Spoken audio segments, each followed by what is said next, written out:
Hey everybody, it is me, Jamie Radiance Moorhead, and I'm happy that you are joining us for another I Wasn't Taught to Be a Wife podcast. Today we have a beautiful guest. I am so excited to have her and honored to have her. Her name is Neriah Shiloh, and she is going to be introducing herself. How are you doing today? Hi, Jamie. Hi, I'm so excited. And so Oh, I because they're about to get these gems in Jesus' name, right? Like yeah, I do. so so right now I'm gonna have you introduce yourself to the audience. Okay, well, I'm Neriah Shiloh. I am a TikToker. That's how I started my ministry of advocating for Black men. I also talk to women about accountability, about being a wife, being a mother, just how we present ourselves to the world. That is what I do. So I hop on podcast to podcast and just trying to spread this message that was put on my spirit one night at 2 o'clock in the morning to do. And I have been running with it ever since. I I initially was inspired and wanted to do some things like this before because I am a big fan of Shahrazad Ali. And when I read her book years ago, The Black Man's Guide to Understanding the Black Woman, it ignited something in me. But I didn't have the platforms back then to do Right. that I wanted to do as far as advocating for men and just Black people as a whole. I love us. I want us to be okay.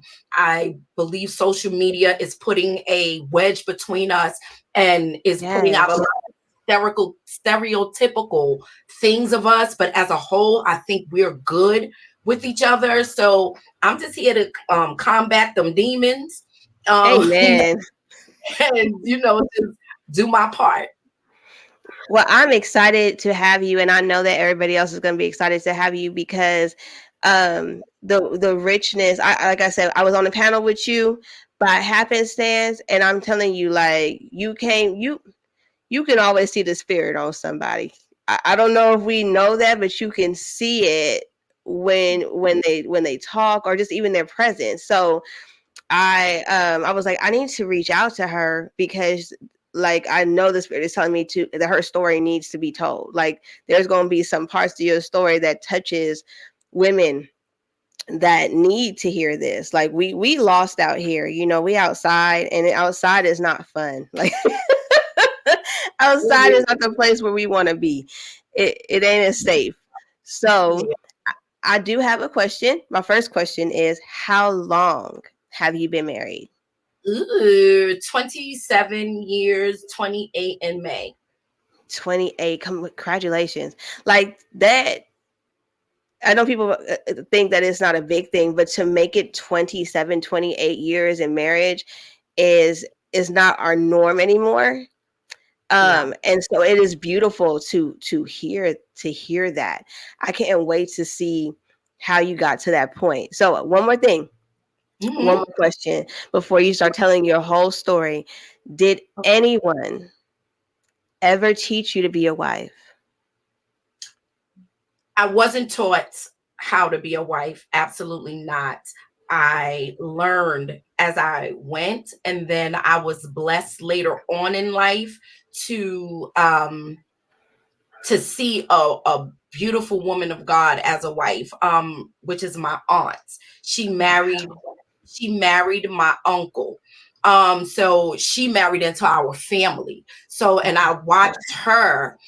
Um, had to be about they've been married for about I don't know a long time. And so, but I just watched her with her patience, with her dedication, with even when I knew it was times my uncle might have made her mad or upset, she never disrespected him in front of anybody. She never said anything bad about him. And I knew it wasn't perfect, but she carried it so gracefully. Mm. So she became like my secret role model, and she didn't even know it until I told her in recent years that she is the reason that I am the woman, the wife that I am. Um, so just to give you a little bit of history about me and my background. Okay, I'm Okay. ready. We here for it. Yeah, no, like I just switched the yeah. And so I am from New York City, born and raised. My mom was a single mom.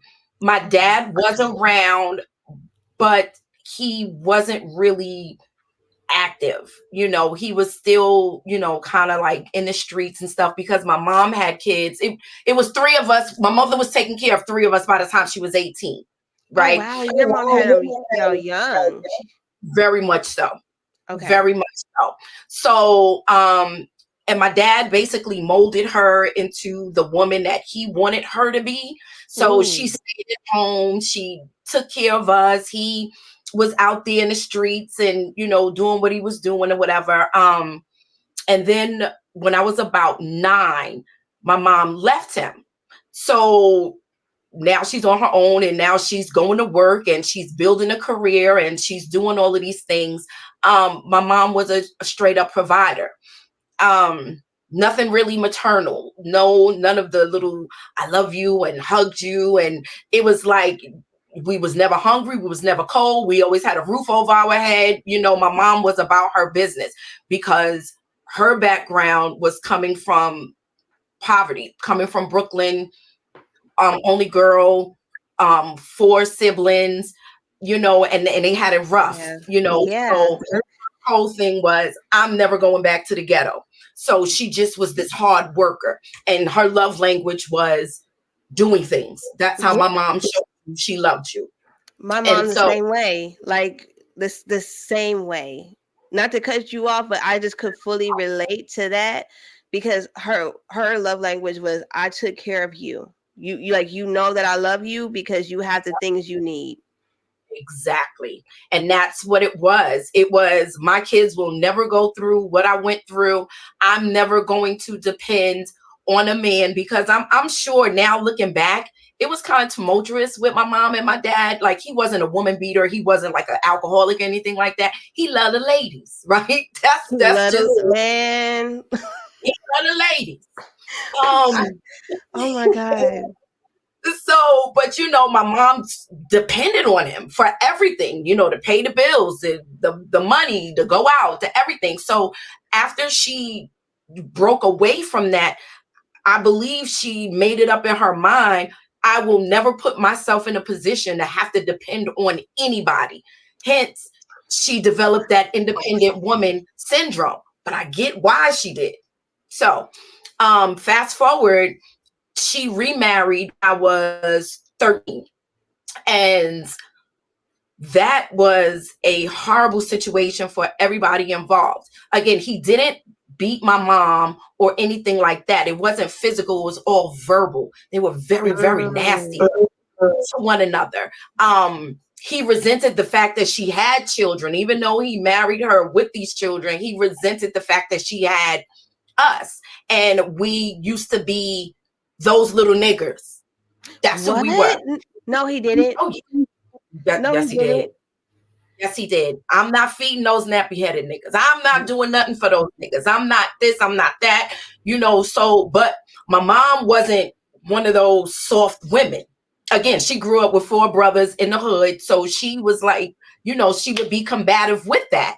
And it would, I heard him, my mother was everything but a child of God. Like, he would just call her names and, be this, and like, it was horrible. It was horrible. But the only good thing that came out of that situation was that she had my youngest sister. That's the last, baby. So in my mind, I was like, when I get married, I never want anything like this. I don't want to be where a man is calling me names. I don't want to Right. disrespect a man. If we're supposed to love each other, how can we talk to each other the way that we do, but then in the next breath claim that we love each other? Like, I really had no understanding of that whole thing. And so my mom started going to church. because we didn't go to church and stuff before that. So at this time, I'm about maybe 15, about 14, 15. She started going to church.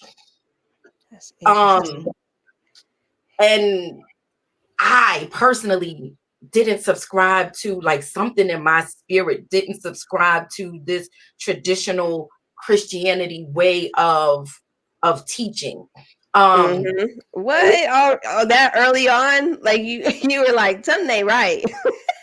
Questions. Like, I always have questions, and I come from the era of a child should be seen and not heard. Shut your mouth, just whatever. So, like, you weren't allowed to, like, ask questions, and I had questions. I needed to understand how in this particular church we are not allowed to have instruments, but you turn the whole church into a haunted house for Halloween. I needed to understand.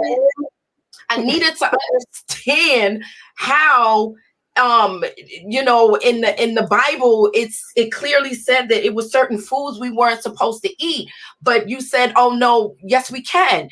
I didn't understand how you said, oh, the Old Testament of the Bible, that's just historical. You don't need to know nothing about that. It's all about this. So it just didn't talk about it. And I was young, and I'm like, but if it's a book, and it's just common sense. I'm like 14 years old. I'm like, but how do we read half a book and think that we know what's in it, right? So again, innately, it was just something that wouldn't let me buy into that. So I then in turn turned into a 5%er, which is the nation of God and earth. So so the men are gods, the women are earths. And in doing that, and I thank the Most High that He allowed me to do that, because it molded me to understand that there are certain positions and certain things that everybody needs to play. And I'm like, okay, so there was some order. I just always wanted order, because in my home there wasn't really any order, because it was chaotic and just toxic, and I just always wanted order somewhere. Wait, let's stop right there. Wait, I don't want you to go. Wait. I want you. How old were you again? At this time, when I started, I was 15.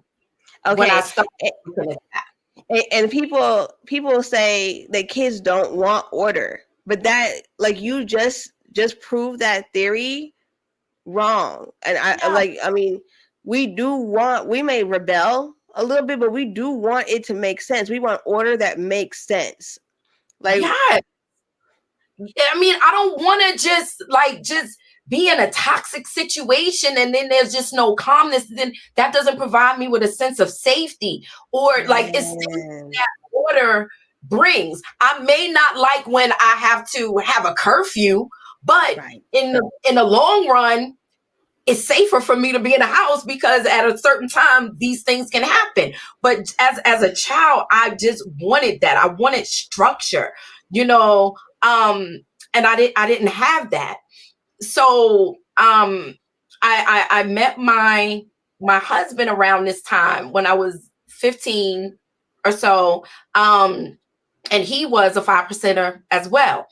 And so I'm doing the things that the 5% Nation that said I should do as a girlfriend, and I'm his wisdom, he's my God, and you can't eat this, you can't do that, and I was cool with all of that. But then it started when they started saying, well, I am God, man is God. It didn't sit well with your spirit, huh? Like, it didn't sit well with your spirit was like, this don't sound. No, sir. I know that you are made in the image of God, and I believe that, but you saying that you can dictate whether you have a son or a daughter or this or that, and it just got a little weird. And then they ain't believing in Christ. And I'm like, okay, yeah, no, I can't do that.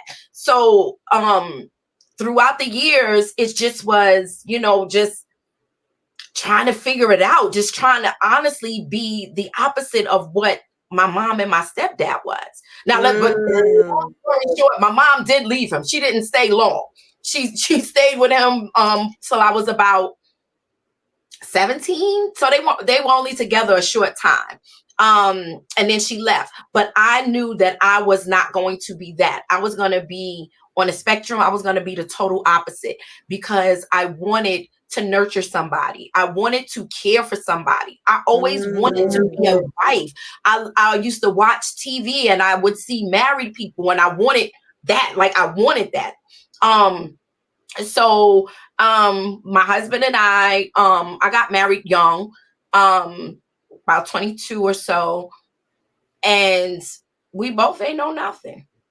We ain't know nothing. You were like, we just did it. Like, and it was one of those, you want to get married? Yeah. All right, let's go. Right? It wasn't no, I dreamt of this wedding, and it wasn't none of that. It was like, okay, let's go get married. We're just going to do it or whatever. Now, and just to be very transparent, we went through a lot of things. It was infidelities. It was all kind of stuff. I will not sit here and try to make it seem like, oh, we got married, it was happily ever after. Absolutely not. It was not that. But we loved enough. We loved each other enough to just to stay and to stick it out. Now, it was times we broke up in between there for like a couple of weeks. I'm like, I'm leaving. I'm going back to my mama. And then, we had that. But ultimately, we stayed together. right. Throughout the years. I'm sorry. Go on. So how far? Okay, you said like there was like infidelity, and how far in did that transpire, and how did you get past that? Like, I would like to. How did you get past that? How did you truly forgive in that situation? Because we hold on to stuff, I don't know if you do, but like I will be like, okay, if I'm gonna remember a date, I'm gonna remember a date I found out something I didn't like. You did this on this. Yeah, no. We be putting we put stuff in our arsenal ready so that we know when we can pull that back out to get our point across or to win something or to get our way. We are good at that. And trust me, I am guilty of that as well. Okay. It was, you got to remember, like, we were kids. I know. You know what I mean? We were kids, literally. So when I say infidelities, it was throughout for maybe a few years of situations arising and happening and stuff like that. But I loved him. And he treated me well. You know, I didn't have the bitches, the FUs, all of the stuff that I saw. I didn't see it. And some people may say, well, it was toxic in its own way. And maybe to some people it was. But I don't think that I would get rid of a beautiful situation because he made a mistake. I would be dumb to do that. I would be stupid. Right. Because at the end of the day, you guys were young, and we know, not to give anybody excuses, that we're not taught to be in these situations. It's not like, with other races, families, they teach them to their roles in marriage, and they kind of teach them things to prepare them to be with somebody early on, even in your age. But we're not ever sat down. Absolutely. We're not ever. Yeah. It's like, we now, mind you, my grandparents, both sets of my grandparents were married until the other person died. Oh, right? That's beautiful too. But that generation, they didn't really give you a lot of life skills, and they didn't tell you how to make things work. They didn't, like, it was weird. They didn't talk about stuff. Like, they didn't. Yeah, so it was just like, you just seen it. They just was together since you've been born, and that was it. It was nothing special about it. It just was, and I don't think that my parents really had what can I say? like really good impressions on my parents, because again, my dad loved the ladies, and my mom wasn't really like maternal with certain things or whatever. So they didn't get Right. anything out of those situations either. So I've learned that just because people have been together for a lot of years doesn't mean that it's beautiful, it's perfect, or whatever. Sometimes people just, Mm. because that's just what it is. I spent X amount of years with you. You took the best years of my life. I ain't going nowhere, neither are you. I mean, Hey, listen, you get to that point. That's like Will and Jada, right? It's like literally, because my dad's parents, they slept in separate rooms. what? Yeah, he had his room and she had her room. And it was under the guise of she had a bad back and needed to sleep by herself. And as kids, you believe that. But then as an adult, I'm like, I would Come on run. now. So again, that still wasn't like, an ideal example of marriage. With my children, I told my children, let's date with intention, right? Yes. Like, especially my daughter, I'm like, we really, really need to date with intention. You don't want to just be busting it wide for everybody and all of that. Now you meet the man of your dreams and you all beat up and all of that because you done spread it all over the place, so. And again, that's something that I learned. So when I came into this truth, I came into this truth of understanding who I was in scripture, because I never saw myself in the Bible, in the Christian churches. I never saw myself. All I knew was I was a Gentile that only by default was able to be saved because these other group of people denied Christ. So once I really got an understanding of who I was in that book, and that book was written by us, for us, to us, and that's how Listen, I'm so it changed. sorry. I am so glad you said that because I think people deny that it's written about us because they don't want to take the responsibility to realign themselves back with Yahweh. Like they don't want to because it's going to take a lot to realign yourself with the true and living God. But I It's just, a lot that. It's a lot that comes with that. It's a lot of responsibility because once you are accountable. And so once I studied and I started learning, and everything about me started to make sense. And then it was like, you know what? The Most High really, he ordained me to get this truth, because he didn't allow me to buy into, and I come from the era of the 90s where you had people saying they was from Kemet, then you had this, then you had that, like it yes, was so many different things that they tried to paint the blackness on. And that's what I was really looking for, was like, where's the blackness in all of these traditional religions or whatever. So I thank him for that. And once I got that down, honey, it was like a whole world open for me. It was like, oh, there is something to tell me about how to be a, oh, there's something to tell me about how my husband should behave and how he should treat me. There is something about, what I eat, how I dress, how I mother, how I keep home. yes. It all just started. Girl, I wrote. Wait, I don't know if my camera gonna move, but wait, let me say, wait, where is it? Okay. Right here. Okay, Because you are preaching. you get me on right now. So once I learned this truth, I wanted to share it. So what I did was I wrote, I don't know if you can see it, but I wrote a work guide, right? Did you? It's called Get in Order. And this was for a study guide for Israelite women who was lost like I was. And it's a workbook to Well, I make need you it. question. I'm gonna You send you still one. sell it? Oh, I'm gonna okay. send you one. I I'm need gonna the bless you link with so I it. can put it. What? You already made a book? Okay, so I'm I sorry. Go did. ahead.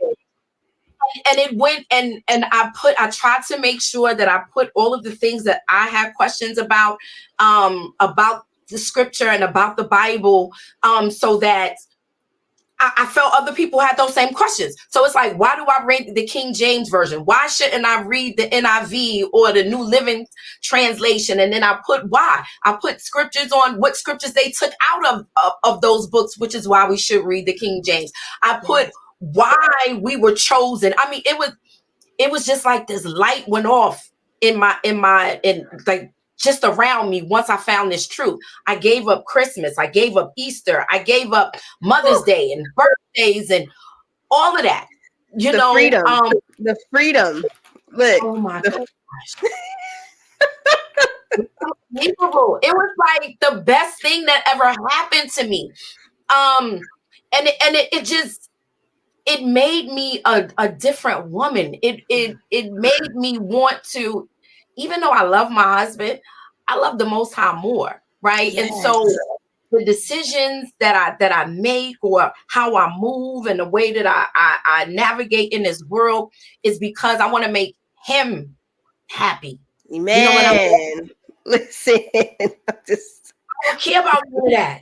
I don't. And then like I said, 2:00 in the morning, one morning, I'm laying in the bed, I'm asleep, and something just came over my spirit, and I jumped up and I just started writing, and I'm writing. And then I was like, I'm gonna make a TikTok. Didn't have a TikTok, didn't know what a TikTok was outside of my daughter doing these stupid challenges or whatever.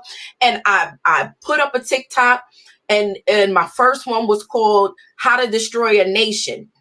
And wow. Okay. That's deep though. Like, honey, go ahead. No, I'm gonna have to look that up because I'm gonna insert that somewhere in here. Okay, but go ahead. How to Destroy a Nation. How to Destroy a Nation. And when I tell you that I can't remember like really like how it was coming to me, I was guided by the Spirit. Nobody can tell me different. And that video blew me up to where I got thousands of followers off of that video. This was like this was like my first video that I ever put up. And then from that, I just started doing the advocating for men because I saw these women called divestors that were saying that Black men are bullet bags and they should do post-abortions when you have a Black son, and Black men don't bring inequality into your lives. Oh, wow. I understood that without men, where would we be? Where would we be without men? They are our protectors. They are our providers. They are the carriers of life. We carry it, but they give us life for us to bring forth into this world, and to dismiss them as I don't think that men, especially Black men, understand their authority here on earth, because even with other tribes or people that are not believers, they know that once a man speaks life onto his child, that's blessings or curses for that child. A man can bless or curse his child and his wife, to be completely honest. It's all through scripture, where the men are the blessers, right? You are 100% correct. But let's look at why Black men don't understand that. Is the same reason why I couldn't buy into Christianity. They don't see themselves in it. And then they say that it's a white man's book. So we have been so turned around and from this book where this is our truth. This is our culture. If I feel as if I'm just getting something by default, I don't want it. It don't belong to me anyway.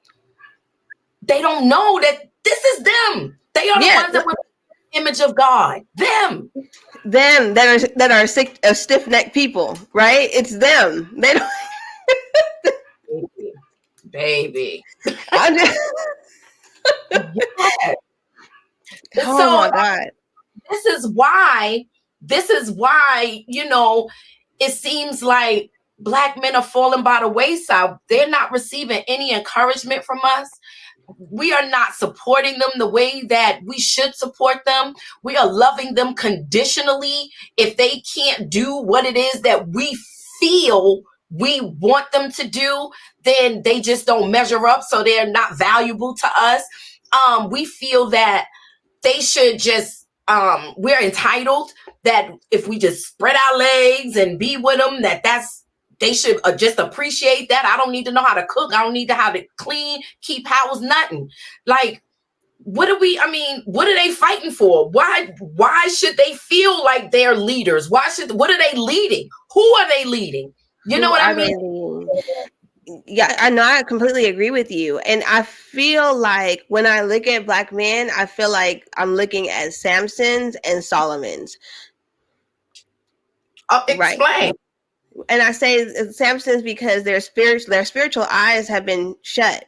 So they're not able to see, a woman of value. They're able to see and give value to strange women. Do you get what I'm saying? Because you have men that keep on passing down, and then King David too, because David had a problem with women. So if for a black man not to look at these characters in the Bible or these people's life stories in the Bible and not see themselves doesn't make sense to me, because we can see those characters all the time in society. We could see black men in those type of men all the time. Solomon couldn't control his loins. He asked for wisdom and still fell to the strange woman, and then had to write a whole thing saying, "Hey, son, leave this woman alone." Yep. But you already had lost all your anointing because of these women. But you know what?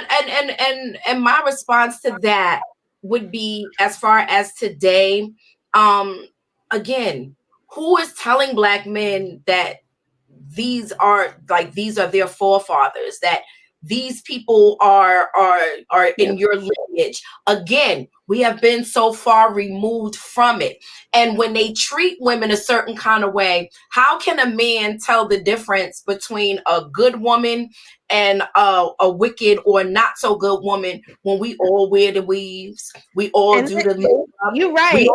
That. How can they tell who's who when we in the same outfit? I just saw a clip from a guy that was listening to a woman who said that she is a prophetess, that she prays for women, that she casts out demons and all that stuff, but she wants her body snatched like a whore. Now listen, I said I couldn't believe she said that. She said, I want my body to be shaped like a whore.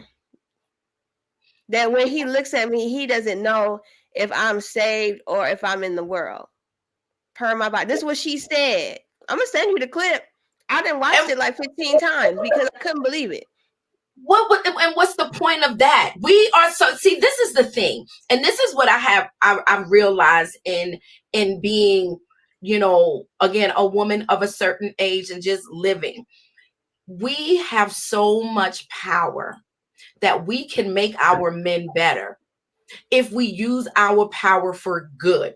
Yes. We can control a lot of things that happen. We can get them to be where they need to be with encouragement, with love, with a safe space, with no judgment. It is so much control that we have as women. And if we used it for the good, our men wouldn't be this way. They are alone. So yeah, they're gonna become passport bros, because how long are you going to stay in a place? How long are you gonna stay in a place with somebody telling you you ain't nothing? That's like, true. You kick a dog, you kick your dog enough, he gonna bite you. Yeah, you're right. And I don't think women know that they have that much power, but because they don't read the Bible also. If angels were willing to lose their spot in heaven to come down and mate with women, I'm just saying, like, that's a lot of power for an individual to have. They just want to lay with a woman. I think about... Let's be specific. They wanted to lay with black women. Oh, These yeah. are women. Right.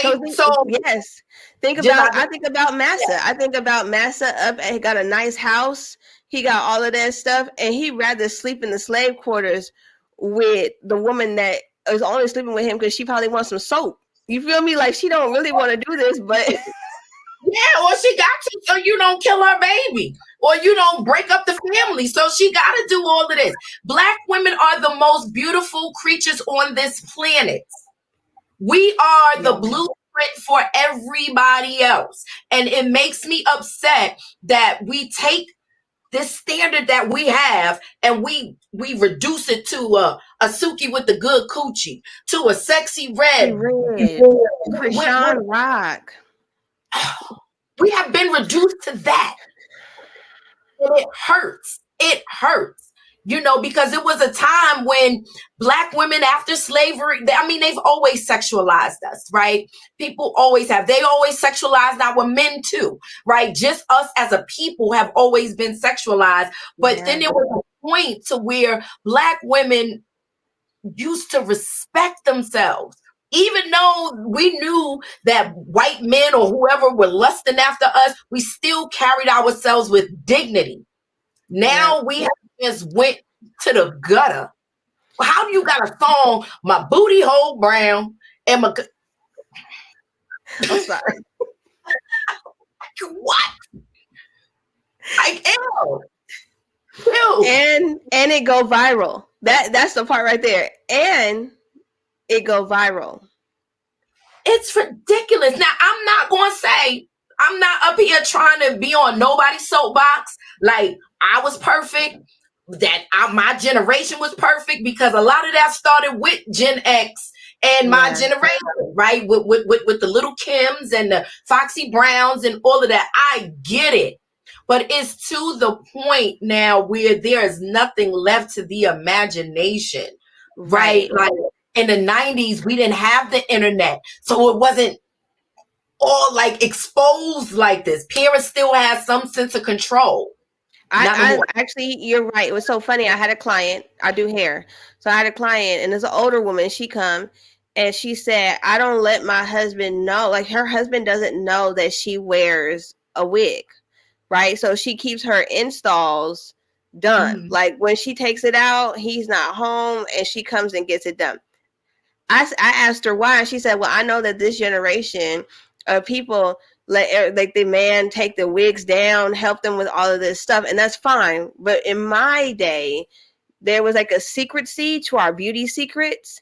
There was a kind of like a reservedness to what women do that's special for men." And I kind of looked at her and I said, "You are absolutely right." And I think that's why men kind of valued that more back then, because they're like, "Oh, babe, you went out, you look good, yada yada," and now, We left things to the imagination. Even yeah, when you wore a tight dress, okay, maybe you might show a little cleavage, but you're not having showing your lady parts, and it's see yeah, through, and this and it's that. It's like, girl, that's for your right. man. And then you get mad because you in a whore uniform and somebody is treating you like a whore. Like to make it make sense. Come on now. That's what I'm trying to understand. If you act like a whore, you looking like a whore, what do you expect for them to call you? I don't understand the logic behind it. And then you want respect. Well, where is the respect that you have for yourself? There is none. And this is also a problem, because who is teaching our girls that they are worthy, that they are valuable? Mm, Because let me be clear, I was no angel either. I went through and I've done a lot of things in my life because I didn't know what my value was. I didn't know that I was pretty. I didn't know that I was smart. I mean, you know what I mean? Nobody reinforced yeah. that. With the motto in my house was, you better not get pregnant. That was it. You better not get pregnant. I feel like we had the same parents. Just always said, keep your legs closed. Ain't nothing open after 2 o'clock. Set your legs, and like just all these things, right? So I went into this world and I did a lot of stuff. This is why I said, like, even with my husband and I, we were young, right? And Yeah. and he did things, I did things. Girl, I was a stripper when I was young. Did you I was really? absolutely. I did. I danced. I was a stripper. I mean, I made mistakes. This is why I What feel what confident. what made you do it? Was it the fast money, or what made you? And then how'd you get out? Like, how did you say I don't want to do that no more? You know what I'm saying? Like, what clicked in your mind? It was I wanted money, right? Mm-hmm. I and I just do it. Just like it wasn't like I like the money and I just wanted to do it. And I have no rhyme or reason. I can't say it was because somebody needed a surgery or needed some school books. And I was like, I'm gonna do anything. No, I wanted to do it and I did it. Right. Right. I Right. just that simple. And I did that for about a year and a half, maybe 2 years. I Were you danced. married at that time? Yep, sure was. Okay. Okay. Sure was. And this is why I Did say we both do things. Yeah. Mm-hmm. Yeah. That We both and, do and things. So and if you you got. cheat, tripping, who cares? I get my question is too, like, what do you feel in your marriage made you guys just stay? You get what I'm saying? Like, what was it? What unspoken thing did y'all have where you're like, nah, I'm writing this out with you. Like, we rocking together for real. The Knew he covenant. could trust me completely. He knew he could trust me completely. And I Yeah. knew that even with men are weak. And just like you said, like King David, he was one of God's favorite. It said that God considered him a friend, and his thing was women, right? Love I them. understand that men are designed different, right? Yeah. And I understand, and I always understood that just because a man laid with a woman does not mean that he wanted to be with her. It didn't have anything to do with me personally or any shortcomings that I may have had. It was something that he did. Now, if you ask me if I found out that he had a relationship with somebody over a period of time, now that's emotional. That's a different story. We might be having a different conversation. Right. But I understood that it was like he saw something, he was young, he wanted to do it, whatever. I wasn't really scarred and tainted by the world yet. You know what I'm saying? Mm, I believed that things could be better. I wanted it to be better. I knew that this man would lay his life on the line for me when we were kids. I knew that it was right. nothing he couldn't do for me, and the same. He had a shortcoming. He messed around. Okay, cool. I did things he didn't like. Like I said, I was a dancer. I know Yeah. he ain't like, but so what? I wanted to do it, and but again, it was so many things. If this was a different kind of show that we were doing, if I told you my life story, it would all make sense as to why I'm here doing what I do now and why I'm so passionate about my people and about the younger generations and how I want to make this better for them. And I don't want these old people who are damaged to destroy the dreams and Man. so yeah, but one day we'll have that conversation. For And sure. yeah. For sure, because and what you said, and I don't know if you see it, like when I listen to certain like content creators and stuff like that, I'm like, oh, they're hurt. Like even if it's a woman, I'm like, oh, they're talking out of their pain. You get what I'm saying? And their pain may be relatable to a lot of people, and then they take off. But it's damaging our community because then you have the content creator like you that's like, no, we can really work through this. It's really not as bad as it seems. We can do this. Um, as a wife, like how do you maneuver through those channels to be effective? You know what I'm saying? And like how supportive is your husband in that with you? Because you guys got to cover each other. Because they come for anybody bringing the word. If you bring in the truth, they come in.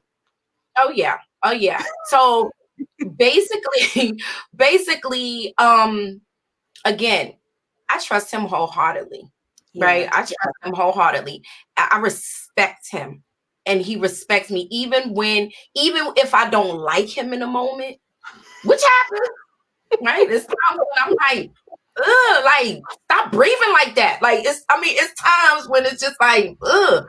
But I respect that man enough to not disgrace him, to not embarrass him. I know that I'm an extension of him. You understand? Mm-hmm. People know that I belong to him. So there's a way that I need to be, and I carry myself accordingly. Um,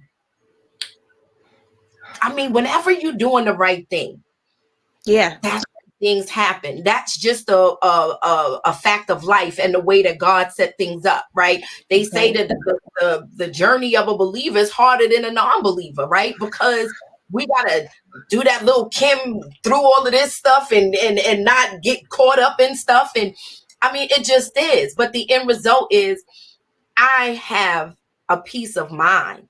You understand what I'm saying? Mm-hmm. Know that even when my children make decisions that I don't agree with, I understand that I gave them what they needed and it's up to them to use it. And then I believe that they will, return to the stuff that we taught them and instilled in them. Yes. Um, I'm comfortable knowing that I did my job. I did my Yeah. job as a mom. I do my job as a daughter. I do my job as a wife. So I'm good. And then that makes him good because I'm content with who I am. So that makes it easy for him. Now, I'm not even Right. gonna lie. I had a little meltdown yesterday. I had a Okay. little melt. I had a little meltdown today. It was like, have you ever felt like sad and you want to cry, so you just put on a song or something that you know will make you cry, or you watch a movie that you know is gonna make you cry? And Yeah. I I had that kind of day yesterday. Don't know why, but and he knew I was off some because I was kind of Mm. quiet, more quiet than normal. And then he kind of gave me my room, and then this morning he talked to me about it. And he was like, what went Mm. on to me? Because I could see that you off, so that's how we see each other. That's the thing. That's Yeah. what makes it work. Because I think that had he not have done that, I don't know. I might have hit you up like, I don't know if I could do this today because I was Oh, low. I was low, and he knows how to bring me back up. that is so beautiful. Cause that's what real intimacy is. Because he could see into you. Like he could see, okay, she not good. Like something's not right, but I'm gonna give her space and some hours. But if she's still looking like this tomorrow, we gotta talk. Like you can't Yeah. stay there. And he does not let me, and that's the thing. I never really felt seen in my life. I'm the middle child. Mm. You know how you could kind of get lost in the sauce as the middle child. You're not the strapping older one or the cute young one. You just right there. So I was that. So I have the middle child. So I've learned as the middle child that, like, sometimes my feelings and what I'm going through is not as important as other people around me, Mm-hmm. and Mm-hmm. so, but he makes it to where it's like, you are important to Yeah. me. I don't care about nobody else. I don't care if nobody else like you. I do. And that's Just like God feels the same way about you too. Like you are important to him no matter who, Yep. right? So he loves you like Christ loves the church. And that's it. And I love that man. I love that man. And I don't even really want to say that I love, because I think love is kind of Fleeting. overused, right? And it doesn't hit the same. I respect that man so much that I would never do anything to jeopardize nothing that we have. Even on the worst day when I don't like the way he walked, the way he chew, all of that, I wouldn't change it for nothing. Because honey, it be them days. It be them days. So that's the one thing I never really want anybody to get the wrong impression about me when I talk about my relationship is we hear so much negative about relationships that why can't I talk positive? Yeah, we know I got negatives in it, but why can't I talk of just about the good? But just to be clear, it's not always all good. It's Right. not, you We know, can't but expect that. I mean, in this work, I mean, because if we're honest, we don't like our kids all the time. I keep trying to tell people, like, sometimes you don't like your kid. Like, there's wow. something about your kid that make you go, I cannot believe that I have to deal with you all the time. My son, I was trying to argue with him, and he Mm. responded to me like I would respond to somebody else I was arguing with. Mm. And I was so irritated because it made me be quiet. Because I was like, you know what? That was actually good. And you were actually right. Like, Mm. and I can't get mad at you because you learned that from me. So you just looking at a mini you, and then you gotta sit. So when you feel that way, you gotta think to yourself like, "Oh, somebody feel like that about me." Then what? I mean, we want to keep it real, right? So you just remember that when you get mad at him, that if he got it from you, when you do it, how are people receiving you? The same way. Don't nobody want to argue with me like that. Just let it go. Sure. Just Oh so, my God. oh, this was so good. Like, I know you can't stay long because we I know started. he's texting me now and he's like, we need to go to mom's for Bible study. Okay. He's texting me to So tell we're gonna end it here. I want you to tell everybody how to reach out to you. You're gonna give me the link to your book, and I'm gonna put it in there. But I do want you to come back on. Like, I feel like we need, if you're up for it, just to like do lives about certain topics, oh, I would love biblically. Yeah, because okay, because that'd be a phenomenal. Because I'm gonna say this: when I go live on IG, I have a to. lot of men that pop into my lives, and they have questions. Like, they have legitimate questions. Okay. For the ladies that do this for me, and they're like trying to figure out how to be a good husband, good boyfriend. How do I even determine that this woman is my wife? Like, they literally are in the comments Yeah. asking questions. And I'm not married, right? And but I feel like, since your mission is this, I would love to have you on a couple of times, just go live and then really go through the questions that you've already gotten, and you just kind of give the biblical and give your answer, give the spiritual answer. You reach out to me whenever you want me to. Just give me a couple days notice that you want me to Okay. be on this day, and I'm there. I'm there. Whatever you need. Okay. Yeah. Perfect. Okay, so tell everybody how to reach you, and how to follow you, how to support your mission, and then I'll make sure I have your links and stuff in there. Okay, so you can follow me on TikTok at Lady Neriah, on Instagram at Neriah Shiloh, on YouTube at Neriah Shiloh Podcast, or you can check out my website at NeriahShiloh.com. And also, I have a petition for the divestors that I was speaking about. I have Yeah. a petition to get the Southern Poverty Law Center to name them as a hate group so that they can stop doing all of this negative talk about Black men. So those links you can find on my YouTube, Instagram, and TikTok as well. Oh, wow. Okay, you are on a mission. Yes, and we are going to definitely support and help that mission. And so I'm gonna pull you out, and I'm gonna close. And so hold on one second, but don't leave. All right, you guys, I hope that you thoroughly were blessed by her story, and that you follow and support. Everything will be in the description. And also, just tune in for the lives that we're going to do, because she got some gems, and 27 plus years with her husband.